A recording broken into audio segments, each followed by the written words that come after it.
Hello everyone.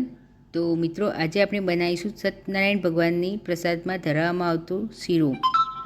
તો સૌપ્રથમ આપણે એક વાટકીના માપથી અડધી વાટકી જેટલું કઢાઈમાં ઘી ગરમ કરીશું.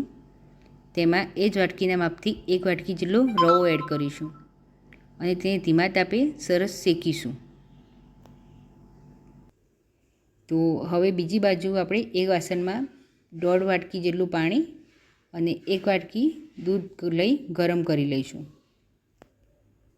પછી આપણે રવાને ધીમા તાપે શેકાવા દઈશું. એને વારંવાર હલાવતા જ રહીશું. પછી રવો સારી રીતે શેકાઈ જાય અને એની અંદરથી ઘી છૂટવા લાગે એટલે તેમાં ગરમ કરેલું દૂધ અને પાણી ધીમે ધીમે ઉમેરીશું અને એ સમયે એને આપણે સતત હલાવતા રહીશું, જેથી એમાં ગાંઠો ના પડે.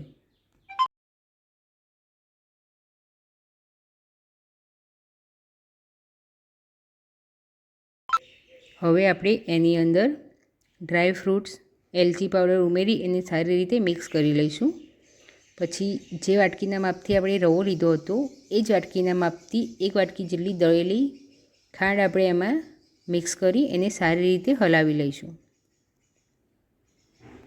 તો હવે એની આજુબાજુથી થોડું ઘી છૂટવા માંડ્યું છે, જેથી આપણો શીરો તૈયાર થઈ ગયો છે. તો હવે આપણે ભગવાનને ધરાવવાનો પ્રસાદ તૈયાર થઈ ગયો છે.